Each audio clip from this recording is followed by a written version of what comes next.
everyone, and especially to my friend Paula Dean. My name's Laurie Lufkin, and we're here in my beautiful backyard in Essex, Massachusetts. And I read a lot of things on the website this week about videos with a twist and stepping out of your comfort zone and all of that kind of stuff. Well, I've stepped out of my comfort zone to my yard.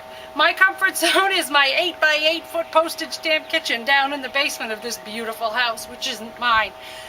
But I wanted to just come out and do something a little bit different for you today. And we are going to be making the most delicious fresh corn gratin. It's got the creamy sauce with the fresh corn and a crumb topping and chives and bacon, and of course the Philadelphia cream cheese. So let's get started. First, I have 4 ounces of chopped up bacon. We're going to put them into my pan over a medium heat. And we're going to render them down. All that means is to cook out the fat and leave the crispy bits. And that's how this whole recipe starts, which is a fantastic start to any recipe as far as I can tell. So let me let that happen, and then I'll tell you a little bit about my twist and story and what this contest means to me this week. So it's been a couple minutes, and we've just been sort of relaxing out here and waiting for the bacon to cook down, and it's pretty much done that. As you can see, it's a little foamy from the fat. I've got 2 tablespoons of shallot. I'm going to add that. You know what? If you don't have shallot, use garlic, use onions, whatever you want. This is going to have so much flavor. All it needs is that little bit of an undertone of the garlicky onion something. You'll be all set. Oh, I can smell it. Yum. Then I have 5 ears of corn. That's not 5 ears of corn, it's corn. No, Laurie, that's 5 ears of corn. I went right down the side of all, I'm sorry, 10 ears. It's 10 ears. 10 ears of corn. It's going in. And any liquid that came out with it, they call it corn milk or something like that, put that right on in there too. Don't worry about the liquid that collected in the bottom of the dish.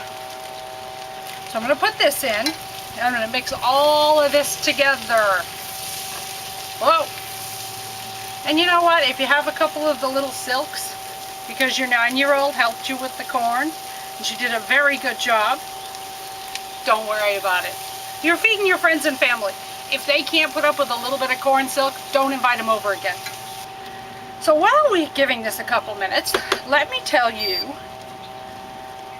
how this contest has impacted my life. I know, Polly, you asked for a separate video, but my friend drives an hour each way to come down and help me out with this video. And I'm a single mother working full-time and running my own business. So, you know, time's a little tight. So, other than meeting some terrific women online and having a great time going back and forth with them, and then realizing that some of the women and I had connections through other cooking sort of events, I've had a great time looking at people's kitchens. For one, I have complete kitchen envy. And for two, looking at people's cooking styles and just how they talk about food and how that food is sort of a great uniter. We all have to eat. Everyone in the world has to eat. So there's one thing in common you can always talk about: food. So I've given my corn a few minutes to cook. As you can see, it's turned from that light butter color to a darker yellow. The bacon's all cooked. And now we're going to season it up with a little salt and pepper. You'll have another chance to season it at the end too, so don't worry about it if you don't have it perfectly right. This is a very easy dish. A little salt. You want to go not too hard on the salt because the bacon's a little salty. Just fold that all in. Then we're going to start adding the Philadelphia cream cheese. I have 6 ounces softened right out of the fridge. Doesn't matter. Whatever you have. Don't worry if you haven't taken it out early. And I'm going to start putting it in. A couple cubes at a time. And I'm going to stir, and it's going to start making a beautiful creamy sauce. And truth be told, I do have a TV show. It's not a big time TV show, it's about a little time TV show. I have a TV show on local cable around here, local access cable on the North Shore in Massachusetts. And I got it because this is what I love to do.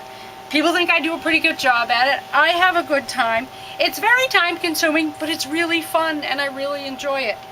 I'm not paid for it. I pay for my own ingredients. You know, I wash my own dishes, I don't have an entourage, any of those crazy things.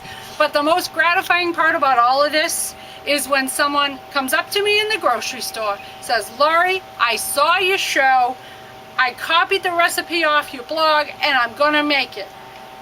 You know, had I known then, now what I know then, you know how that goes.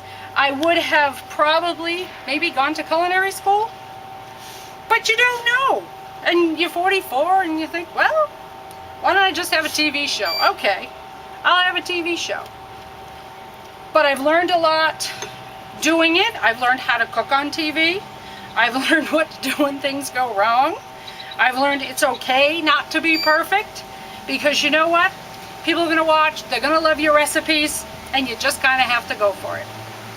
So here, as you can see, my cream cheese is almost melted. We have a beautiful sauce forming. And let's see, I think I have it all melted. I'm going to turn off the heat on my burner. And with a cheesy sauce, secret ingredient, a little bit of nutmeg. Just a tiny bit.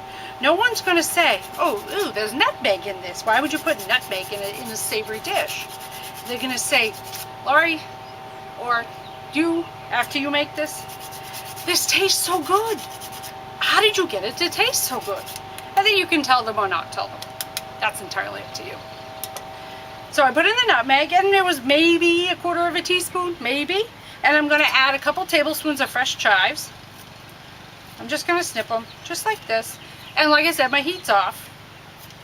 This will probably be, at the end of the day, 3-4 tablespoons. Or if I want more, I'll go grab more out of my little herb pot down there. So that's it. I'm going to stop before I chop the end of my finger off. And I'm just going to incorporate this one more time. Then, I have my sprayed 8x8 casserole dish. I'm going to put this all in here. There we go. How pretty is that? And as, whoa, do not fall off. Do not fall off. See? Quick thinking. There we go. And now I'm going to make some garlic panko crumbs for the top. So let me regroup here. Be right back. So the last step is to make a beautiful crumb topping for this, which makes it a gratin, not just a casserole. Very fancy, huh? So I put 2 tablespoons of butter in my pan. It's medium-ish.